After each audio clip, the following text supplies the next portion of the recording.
Welcome. Thank you for joining us for tonight's Talon Talk with Professor Bill Waldock. My name is Michelle Day. I'm the Director of Alumni Engagement for the Western Region for Embry-Riddle Aeronautical University, based at the Prescott campus, and I will be your moderator this evening. Professor Bill Waldock is a professor of safety science within the College of Aviation at the Prescott campus.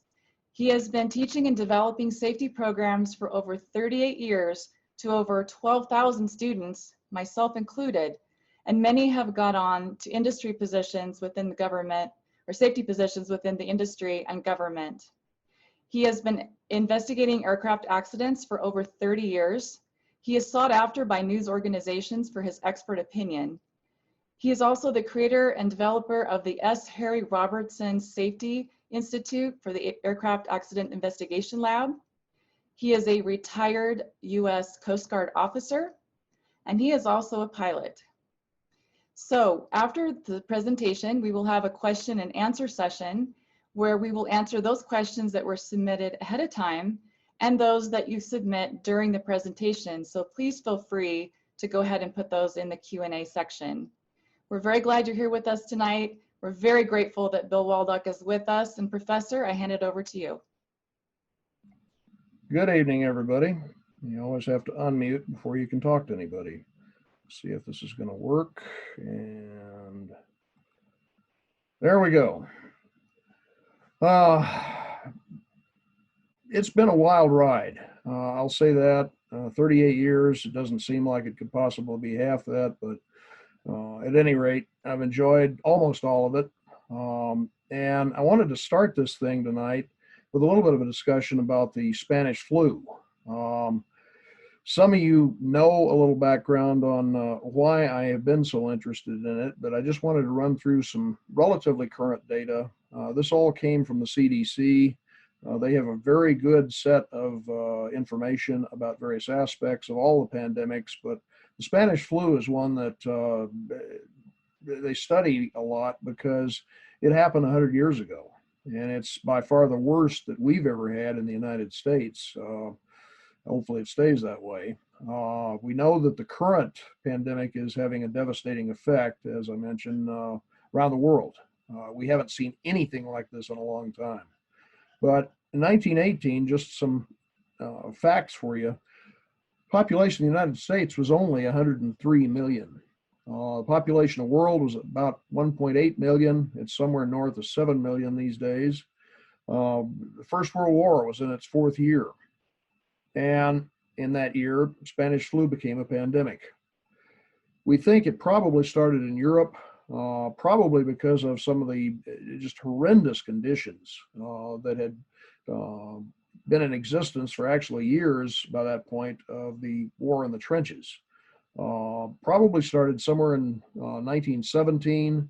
The CDC finally identified it a few years ago. They were able to actually identify what it was. It's an H1N1 variant. It's one of the avian variants, but the reason they found that out was they found a cemetery up in Alaska that the permafrost had begun to melt, and they were able to retrieve several of the bodies from the victims that had had Spanish flu, and that allowed them to be able to understand it better and sequence the DNA from it. And one of the things that we really didn't have a good answer for at first was why it tended to affect young people far more than older people or children. And it had to do with the fact that it actually attacked the lungs first and caused changes in the lining of the lungs. Again, we really only knew that about 20 years ago. Before it was over, it was going to infect about 500 million people worldwide. Now, last numbers I just saw of our current pandemic is about 20 million, a few more than that.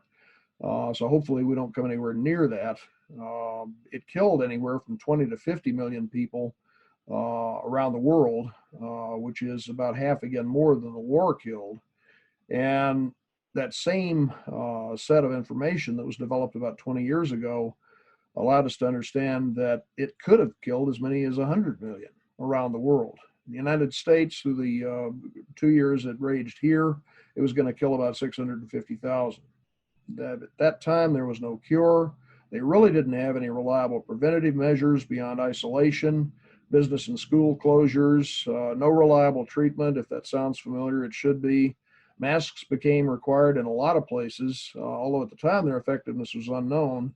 In contrast to what we've seen with this current pandemic, actually quite a few states passed laws. If you were caught outside without wearing a mask, you could be arrested and actually jailed for up to 10 days.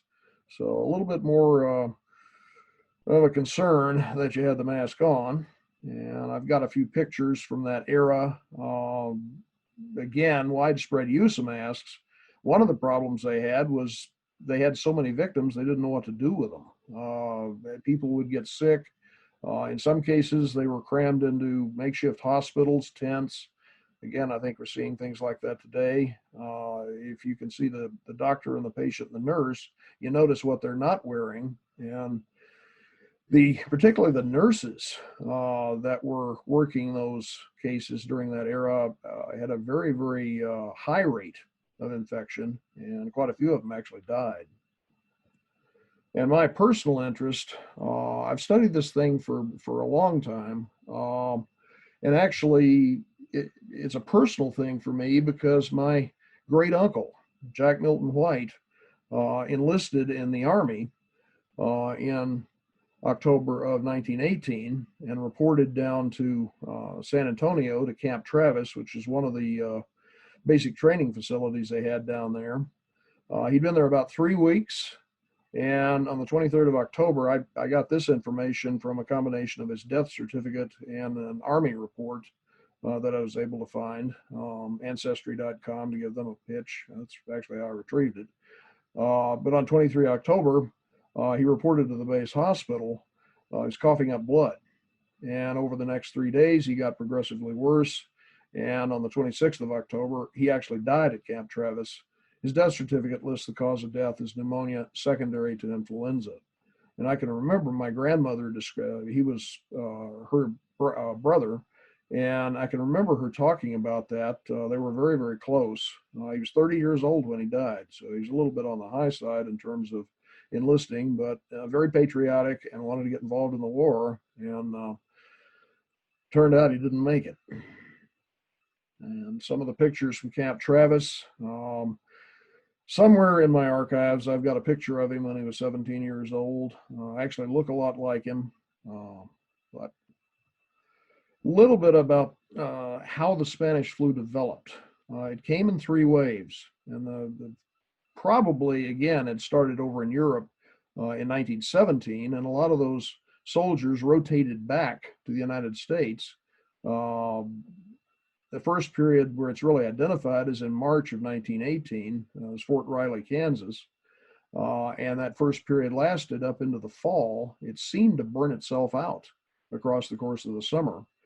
And then in the fall, October 1918 actually was the worst month of the entire pandemic for the Spanish flu. And again, my great uncle died on the 26th of October. And it seemed to drop off again as we got through the summer and into the latter part of the summer. And then the third wave, which was nowhere near what the second wave was, started in fall of 1919. And what is believed to have actually happened is it finally just burned itself out because it tended to have a relatively fast fatality rate, particularly again for young people that were in otherwise good health. Between that and the war, quite a few of those people were gone. And the ones that were left either developed an immunity to it or in a few cases had probably been immune in the first place. This is a chart that just shows some of the comparison between the more current flu. Some of you may have been around long enough to remember the Hong Kong flu. I was in high school. I got sick as a dog with that one. Did recover, obviously. Russian flu. We've had a couple since. Typical flu season, you've probably seen these numbers thrown around. As many as, and this is worldwide, 400,000 people around the world die from it. So when you compare it to what's going on right now, we've only been running this thing probably since the beginning of the year. There's still some debate as to exactly when it came ashore to the United States. One quick anecdotal story, my wife's cousin lives in Anaheim, California, and he came close to dying in January from something that he picked up that he was hospitalized for about a week and a half. And in hindsight, almost certainly had the COVID variant, COVID-19 variant.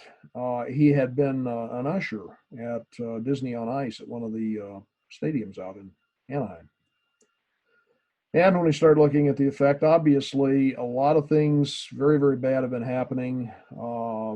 Anecdotal information that I've heard from an awful lot, particularly of airline people. We have a lot of students, former students, that are in a lot of different airline settings, safety, pilots, maintenance, operations, administration, and talking to them, all of them are extremely concerned about what's happening right now because of the effect it had or it has had. I'm going to address that a little bit later, so I'm going to leave that part of it for a little bit later on. The academic effects, everybody's feeling.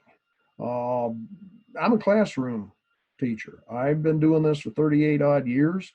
It was difficult for me to transition over to online attempts to teach. I probably didn't do a very good job of it the first go around in the spring. I've gotten a little bit better at it. I hope I don't get to practice it again, but I'm not overly confident that's going to happen.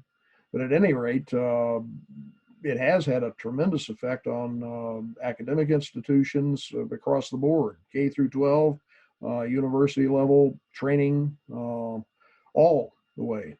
And of course, the overall economic effects, frankly, are kind of frightening right now. We haven't seen anything like this since the late 1920s, early 1930s. And now I'll come to aviation and talk about some of the issues that we see there. And the first thing I want to mention, and most of you aviation-oriented folks already know this real well, the airlines had already gotten hit extremely hard because of a couple of crashes involving the 737 MAX. I'm not going to go back through those. There's plenty of good information out there, NTSB, et cetera, aviationsafety.net. Most of you folks know those sites. But the end result was all of the MAXs got grounded. And here's an update for you. They're still grounded, although I'm hearing there might be some attempts to bring them back. But one of the things, and this is all anecdotal, and I won't focus on any specific airline, but I've talked to several folks in various places in airlines. Right now, they don't want them back. They've got a lot of their other aircraft grounded as a result of the pandemic. So as we transition over into that, compared to 2019, this has been a rather horrid summer for the airline world. A lot of airlines were flying 80 and 90% load factors across the entire summer last year. And this year, in some cases, they're flying very close to zero load factors. And I'll touch on a couple of issues there as well. And they've been grounding airplanes. It's cheaper to just put them on the ground, cancel flights. And the other phenomena we've started to see is permanent groundings. I threw those British Airways A380s in there because, well, they're going to go into retirement. I don't know what we're going to do with them. I may talk to some folks I know that might be able to get us one for the crash lab. And I am joking about that because I don't have a clue how we'd get it in, but that's another story. At any rate, some of the things that we've seen happening, ghost planes. And most of you have seen the media accounts of these. You get on an airplane and there's 3 or 4 passengers, and sometimes there's more flight attendants on the aircraft than there are passengers. Airlines can't make money doing that. And for May and June, for the first time in a long, long time, we saw passenger traffic actually drop below pre-jet age levels. And that doesn't bode well if this thing keeps going very long. I think we're going to see some changes in the airline world. And just real quickly, some of you have seen me do this in class a few times, but most of this I actually got from my graduate school mentor. And the simplest way to describe airline economics is just revenue minus cost equal profit.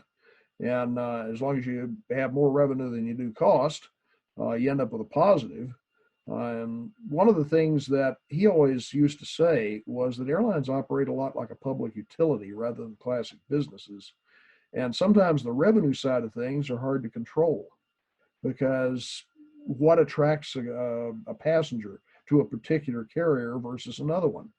Other than cost, sometimes there are other differentiations like amenities. Business travelers obviously are very different from leisure travelers, but ultimately cost does factor into it.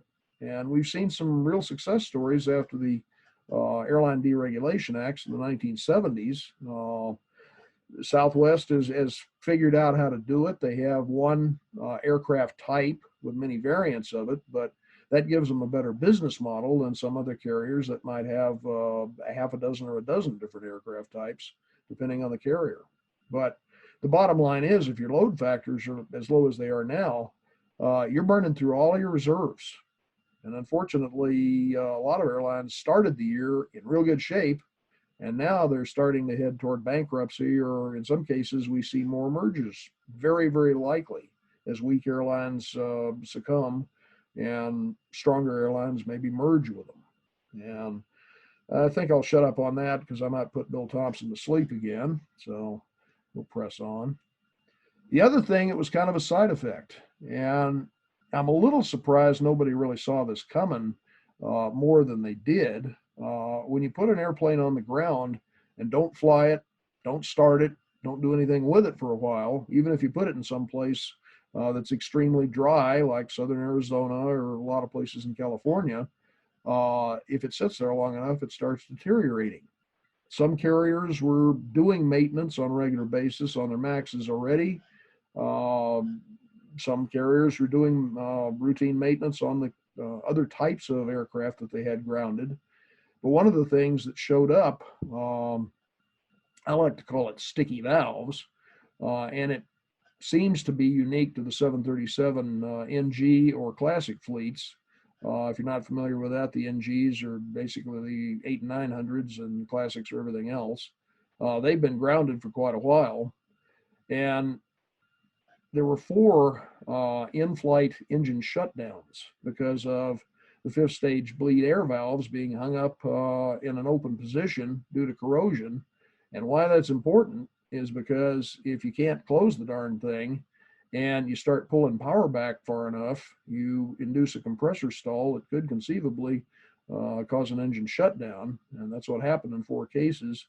That particular aircraft you should be looking at right now was the Alaska Airlines aircraft that was involved. That's the last one. And that provoked the FAA to take action. And most of you know, emergency airworthiness directives are not taken lightly because it's going to cost people a lot of money in most cases to have to deal with it. But 24 July, that's exactly what they did. You can reference it. I pulled it up. It's interesting reading. Basically, it applies to any of the aircraft, 737 aircraft, NGs or classics, that either are still in storage as of the date the AD came out, or have flown 10 or few flight cycles since return to service. And that accounts for about 2,000 aircraft. So that's an awful lot of maintenance. And again, if one of those valves stays open and you can't get it to close, you could conceivably have an inability to restart the engine.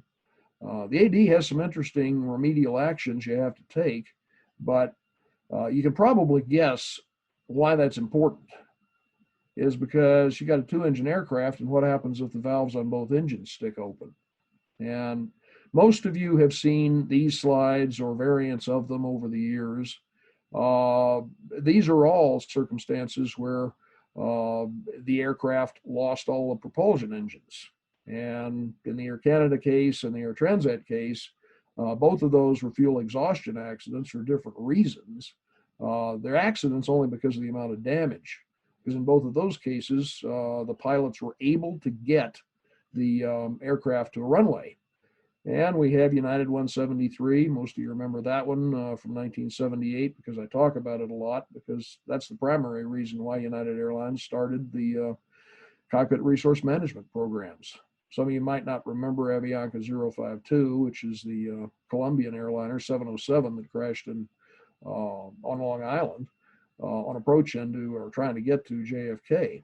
But in all 4 cases, all the engines are out. And that was the risk that we were trying to avoid. We have had a couple of crashes. Some of you may have been following the Pakistan International A320 crash. It fits into the COVID era, but as far as I could tell, the only real COVID involvement was simply the two pilots were apparently talking about it. You can hear it on the CVR before the airplane crashed. It's a very interesting accident for all the wrong reasons. It appears they tried to make a gear-up landing first. The engines hit the tarmac. You pilots know what you do then. You functionally just power everything off you can and give the airplane back to the insurance company. They didn't do that. They tried to take the airplane around and lost both engines on the second attempt. And two survivors off of that thing. It got bad enough the ram air turbine even popped out. And the other one just happened last Friday. This one was kind of a surprise. I was going to say we were having a real good year, and you know what happens when you say that internationally. Air India Express had a 737-800. Ironically, there is a COVID involvement here because it was bringing home Indian citizens who'd been stuck in Dubai because of COVID-19, and it was trying to bring them back to India. The airport they're approaching sits on they call it an island, I guess, that's about 100 feet above the surrounding terrain. Doesn't really have much effective overrun, and they're trying to land in extremely bad weather on a wet runway with a 12-knot tailwind, and as you can imagine, that didn't work real well. They went off the end. I almost never use this term when I'm talking about airplanes, but they did a nosedive into the ground as they came off the end of that island, and it broke the airplane in several places. Luckily, no fire. Probably would have had a much worse accident if they'd caught on fire, but it did break the fuselage away. It did break the tail, and 18 fatalities, and you can see it vividly here. And I figured I ought to touch on general aviation since quite a few people, so you people are involved in it. And the general term, pardon the pun, that I would have to say is it experienced a lot of the same types of things that all other businesses did, varying degrees depending on where you were. Some states, general aviation shut down for periods of time. Other states, maybe not so much. But the net result was we saw a lot of closures. We saw lockdowns. Charter companies, on-demand customers, functionally quit flying for a while. Flight schools had seen training activities diminish, at least through June. We did see some interesting things happening after that. Some new types of students who wanted to avoid having to fly on airlines and decided they wanted to learn how to fly and get a small airplane. Some of you know I did that when I first came to Embry-Riddle, and the first 3 years here, I commuted by air from Phoenix up to Prescott because it was cheaper to live in Prescott, or cheaper to live in Phoenix rather, buy an airplane and fly back and forth than it was to live in Prescott. Obviously that changed. That's another story. Anyway, we saw business jet activities drop about 20 to 30% across what I like to call the COVID era, which is about the 15th of February. Up through last Friday is what I was counting. But if you take a look at some of the business flying publications, they're talking more and more about it. A lot of business travelers aren't going to face-to-face meetings anymore. They're doing online virtual encounters. So we have seen a drop there. I might get a question or two about this, but there's one area that's booming, and that's the cargo business. U.S. domestic air cargo has increased drastically. Not just the old cargo haulers like FedEx, UPS, and some of the smaller ones, but we've seen several classic passenger carriers get waivers to be able to stow cargo in the passenger cabin. Not going to mention any names there, but I've seen some interesting pictures from various folks with, instead of a human strapped into the seat, they've got a bunch of cargo strapped into it. A lot of that is simply because people are transitioning to online shopping, and the net result there is stores are closing, but Amazon and some of the other online shopping companies are making money hand over fist, and they're having trouble carrying the cargo. One of the things I decided to do was take a look at the accident data. You guys know I always fall back on accidents. And I was curious about the statistical data that might exist with general aviation activity during that era. Some of the information is not available yet. For example, to really understand it, you need to see the number of operating hours, number of flights during the given period. And that information hasn't come out yet from the FAA. But I decided to just go ahead and make the hypothesis that if all other factors are equal, if there is a downturn in the number of flights and operating hours, you should see a corresponding downturn in the numbers of aircraft accidents in general aviation as well. And I have to thank my son, Andrew Waldock, because he was a real help with this. He's a real good number cruncher, and he pulled up a lot of this data. And what I identified as the COVID-19 period was 15 February 2020. I chose that because that's the earliest official recognition by epidemiologists that the pandemic was in the US and spreading. And I ended it on 7 August 2020. That was the most current data when I actually put this together.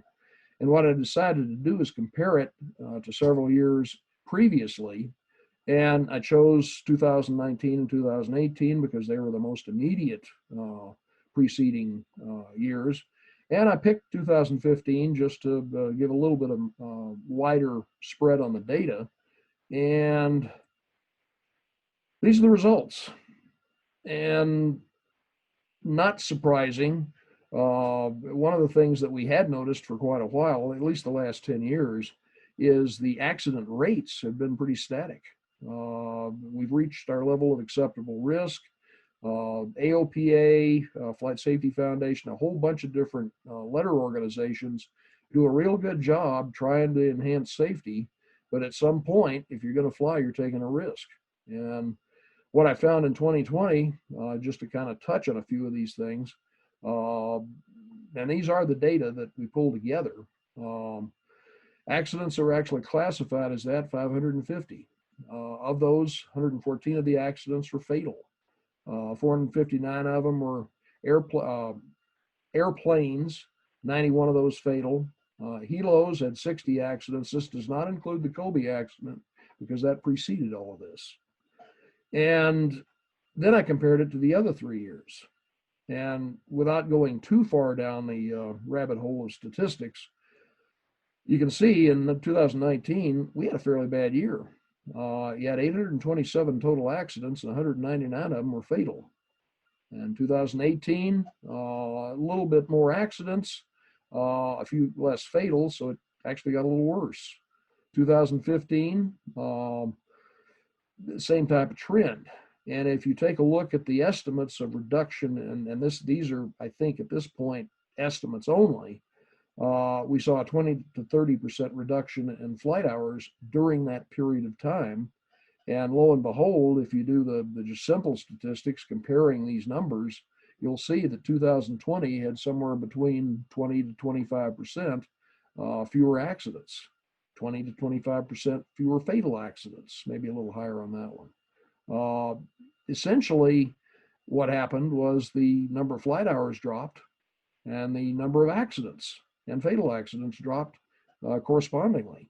So don't consider that official, but broad brush, it gives us an indication that probably COVID-19 did improve safety, but it also caused a decrease in flight hours. And that's what I should have been talking about there was the discussion, but just broad brush, there are things we still can do to improve aviation safety. But the further we go, the more expensive it gets and the more time consuming it gets. And at some point, we're going to hit that level of acceptable risk, which I personally think we've been in for about 10 years or more. And to get an improvement, we got to do something more drastic. I may get questions on that. And I thought I'd just throw in some of the typical accidents. I went through some of these pretty thoroughly because they were intriguing. This one just happened a couple of 3 weeks ago in Houston. Piper Arrow, engine lost power. And you can see the propeller doesn't really have any good rotational signatures on it. And they had to put that down in the neighborhood. Luckily, wings separated. you didn't get a fire, those two injuries would have probably been fatalities had there been a fire. And we did have several accidents where fire was involved in that same time period. And we did have people die in houses as well. This one I just thought was kind of sad. This was just the other day, Cessna T210 in Moon Lake, Utah, newlywed couple, 2 serious injuries. Again, engine failure. Don't know why, because all of these reports obviously are going to be preliminary, and we have to wait for the final report before we really understand them. Luckily, they did survive it, no fire. This one, a couple of guys flying this aircraft flew it into a tower near the airport. Don't know the details specifically, but they're not around to ask. And we had one down in Miramar, Florida on the 12th of May. Miramar, Florida, the closest airport is a place called North Perry Airport. That's where I learned how to fly back in the late 1970s. Spent quite a bit of time there before I left Florida and came west. But that's where the flight school that this aircraft is operating out of came from. So I followed it pretty closely. They did have a post-impact fire. Came down on a Publix shopping center parking lot. Missed everything vital. Unfortunately, the student did perish in the accident. The instructor did survive. And this is just kind of a montage of some of the others that were more interesting. We had the typical summer crop duster accidents. Most of you already know this if you're familiar with aviation safety. Crop dusters do a lot of things that probably are about the closest you can come to combat without actually engaging in shooting at somebody. And they have a fairly high accident rate. On the other hand, they have a very high survival rate because of how sturdily the airplanes we have now are built. Some of the others that, I guess it's a lake amphibian, went in the lake. You also got an amphib up in Alaska and a variety of other things. So according to my time, I've got about 3 minutes left. I think what I'm going to do at this point is just make a general observation that we need to be very, very cautious how we approach the coming months, maybe the coming couple of years. I know you've probably seen media accounts that claim that the COVID-19 trajectory is not the same as the Spanish flu trajectory. That might be true internationally, but at least right now in the United States, I think it's following it pretty closely.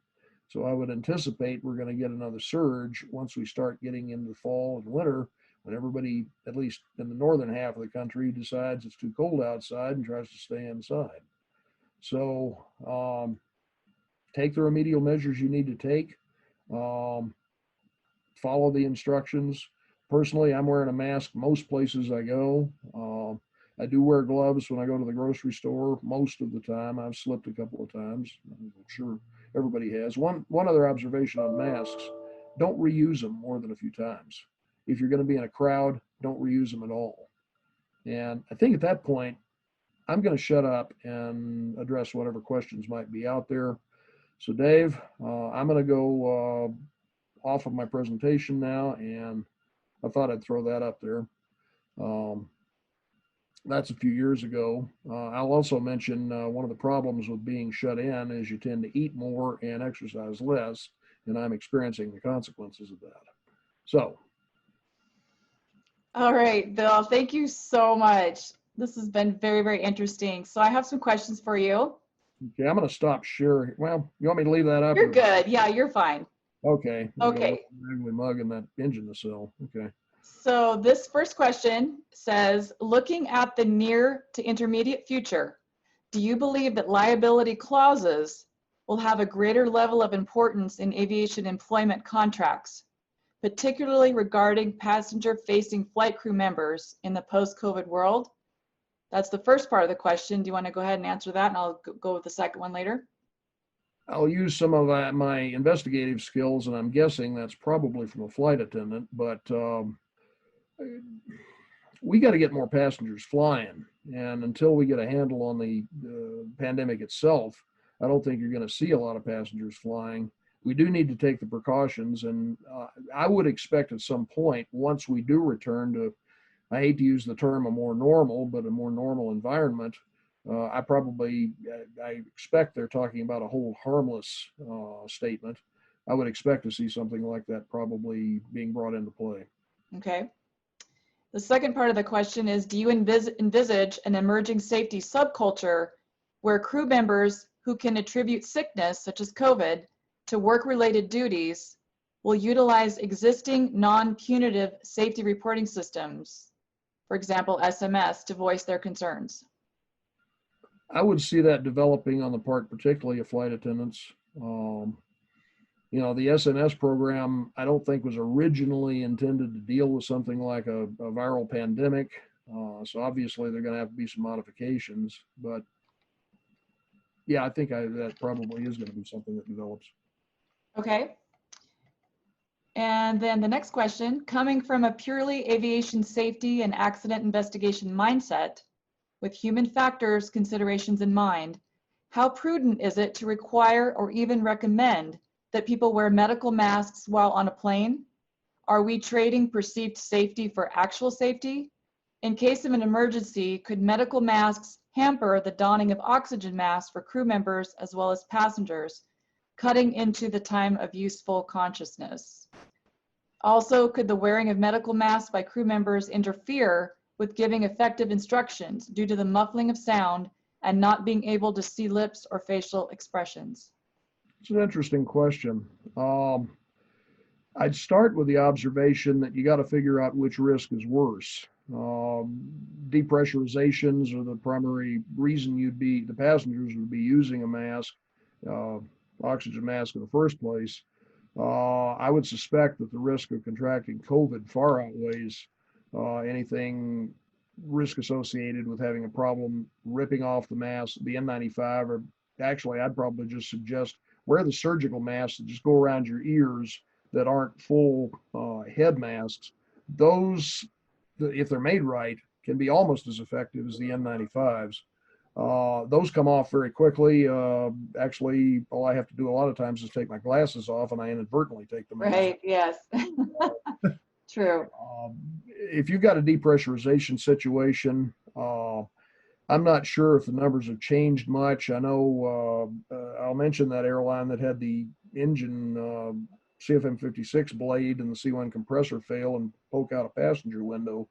And there's quite a few pictures of that event in various places. And almost all of the people that were in that cabin had the masks on improperly because they didn't have it up over the oxygen masks. They didn't have it up over their nose. There's been a lot of research, particularly in Great Britain over the years, as to how effective things like passenger safety briefings are and how many people listen to them. A lot of you folks have probably heard me talk about this before. I don't know a good way to encourage passenger focus on safety, because you're always walking a fine line between giving them enough information so that they can deal with an emergency and scaring them off the airplane because maybe they think you're telling them this stuff for a reason. I think I'll stop there. Okay, all right. Next question, what new innovation is needed now more than ever since most of aviation is slowing? That's a very broad question. I'm not sure what they're referring to as new innovation. If they're talking about the aircraft,